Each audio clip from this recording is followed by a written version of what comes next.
নবীদের বৈশিষ্ট্য হচ্ছে নবীরা যেখানে মারা যায় ওখানেই কবর দিতে হয়। জানেন এটা? বিষ্ণু ইসলাম মারা গিয়েছিলেন আম্মাজান আয়েশা রাদিয়াল্লাহু তাআলা আনহার ঘরে, ফলে ওখানে বিষ্ণু ইসলামের কবর রয়েছে, ওখানেই কবর। এবং ওই কবর দেওয়ার পরেই ওই কবর দেওয়া ঘরের ভিতরে আম্মাজান আয়েশা যতদিন আয়েশা রাদিয়াল্লাহু তাআলা আনহা যতদিন বেঁচে ছিলেন ওখানেই ছিলেন কবরের পাশে। এরপরে বাবা মারা গেলেন আবু বকর, বিষ্ণু ইসলামের পাশে কবর দেয়া হলো, বাবা আর স্বামীর পাশেই থাকলেন। এরপর ওমরে ফারুক মারা গেলেন, ওনারও কবর দেয়া হলো।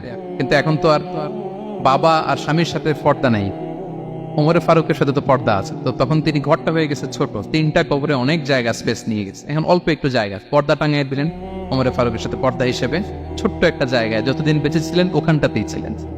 ওমরে ফারুক যখন আমিরুল মুমিনিন খলিফা, তখন ছেলে আব্দুল্লাহকে পাঠিয়েছিলেন যে যাও একটা অনুমতি আগে থেকে নিয়ে রাখো আম্মাজান আয়েশার কাছ থেকে, যেহেতু ঘরটা ওনাকে বলে রাখো যে আমি মারা গেলে যেন আমার 2 বন্ধু মুহাম্মদ সাল্লাল্লাহু আলাইহি ওয়াসাল্লাম এবং আবু বকরের পাশে যেন কবর দেয়া হয়।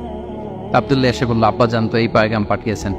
তো আয়েশা রাদিয়াল্লাহু তাআলা আনহা বললেন, আমার খুব ইচ্ছা ছিল আমি আমার স্বামী এবং বাবার পাশে শোব, কিন্তু আমিরুল মুমিনিন যখন চেয়েছেন এটাকে আমি ফিরিয়ে দিতে পারি না। ঠিক আছে যাও, তোমার আব্বাকে বলো তোমার আব্বাই শোবেন ওই জায়গায়। আচ্ছা, তো ওমরে ফারুক আপনারা জানেন অ্যাসাসিনেশনে ইন্তেকাল করেছেন, আত্মাইর আঘাতে, ছুরিকাঘাত করা হচ্ছে, কয়েকবার স্টেবিং। এত জখম হয়েছে দুধ দিলে ওই জায়গা দিয়ে দুধ বের হয়ে যায় না, বীজ পানি দিলে বের হয়ে যায়।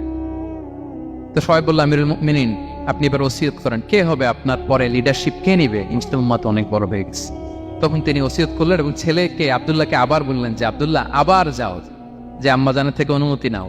বলতেছে অনুমতি না নিলাম আর অনেক আগে, উনি তো বলছে আপনি মারা গেলে ওখানেই শোবেন। বলতেছে না, তখন আমি আমিরুল মুমিনিন ছিলাম, এখন তো কিছুক্ষণ পরেই মারা যাবে, এমন হতে পারে আমার ভয়ে বা লজ্জায় তখন অনুমতি দিচ্ছে, এখন আর দিবেন। আবার যাও, আবার গেল। আয়েশা রাদিয়াল্লাহু তাআলা আনহা বললেন, না এখন আমি আগের কথার উপরে আছে, তোমার আব্বাই সেখানে শো। সুবহানাল্লাহ। ওমরে ফারুক ওখানে শুলেন, তখন তিনি পর্দা আরম্ভ করলেন আম্মাজান আয়েশা। তাহলে রাসূল সাল্লাল্লাহু আলাইহি ওয়াসাল্লামের কবরটা হচ্ছে আম্মাজান আয়েশা রাদিয়াল্লাহু তাআলা আনহার ঘরের ভেতরেই। আপনারা মসজিদে নববী যারা ভিজিট করেছেন তারা জানেন যে আপনারা যখন কিবলামুখী হয়ে নামাজ পড়েন, বাম দিকে বিষ্ণু ইসলামের কবর, সেখানে রাসূল সাল্লাল্লাহু আলাইহি ওয়াসাল্লামের পাশে আবু বকর এবং ওমরে ফারুক রাদিয়াল্লাহু তাআলা আনহুমা শুয়ে আছেন। রাসূল সাল্লাল্লাহু আলাইহি ওয়াসাল্লামের কবর থেকে মিম্বার পর্যন্ত এই পুরো জায়গাটা রাউদাতুম মিন রিয়াদিল জান্নাহ, দুনিয়ার বুকে জান্নাতের একটা টুকরা। বিষ্ণু সাল্লাল্লাহু আলাইহি ওয়াসাল্লাম ইন্তেকালের আগে ওনাকে অপশন দেয়া হয়েছে, নবী আপনি চাইলে থেকে যেতে পারেন আজীবন, আর চাইলে আমার কাছেও চলে আসতে পারেন, এই হবে অপশন। বিষ্ণু সাল্লাল্লাহু আলাইহি ওয়াসাল্লাম তার রবের সাথে সাক্ষাৎকে চুজ করেছেন এবং ইন্তেকালের আগে তিনি পড়েছিলেন আল্লাহুম্মা গফিরলি ওয়ারহামনি ওয়ালহিকনি বির-রফিকিল আ'লা, আল্লাহ আপনি আমাকে ক্ষমা করুন, আল্লাহ আপনি আমার প্রতি রহম করুন, আল্লাহ আমি আপনার সান্নিধ্যে যেতে চাই, পৃথিবীতে থাকতে চাই। অপশন দেওয়া হয়েছে, আপনার অপশন দেওয়া হবে, হ্যাঁ চাইলে আজীবন থাকেন। আমরা অপশন পেলে তো বলতাম আল্লাহ যা হয়েছে এখানেই থাকতে চাই, কি বলেন?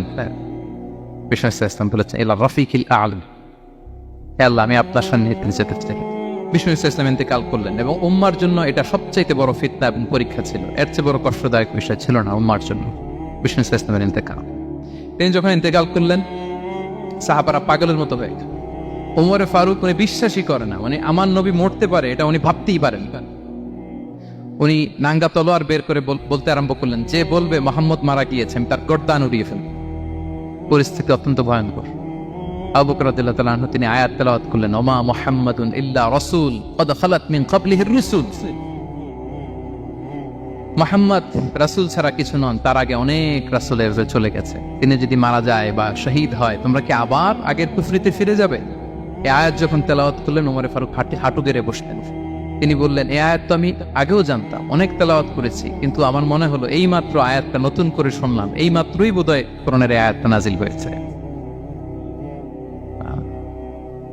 সাকিফায়ে বনু সাঈদার মধ্যে সবাই বসে আবু বকর রাদিয়াল্লাহু তাআলা আনহুকে খলিফা হিসেবে নির্বাচিত করা হলো। বিষ্ণু ইসলামের ইন্তেকাল শেষ, গোসল দেয়া শেষ। আমরা যেমনি মারা গেলে আমাদের জামা খুলে অন্য একটা জামা পরিয়ে গোসল দেয়া হয়, বিষ্ণু ইসলামের ক্ষেত্রে এটা হয়নি, ওনার গায়ের জামা খোলা হয়নি, যে জামাটা ছিল ওই জামাটার উপরে গোসল দেয়া হয়েছে, ওনার ইউনিকনেস। এবং বিষ্ণু ইসলামের জানাজার নামাজে কেউ ইমামতি করেনি। কে হবেন ইমাম? উনিই তো ইমাম, গোটা বিশ্বের ইমাম, ঠিক কিনা বলেন? কে হবে ওনার জানাজার ইমাম? কেউ না।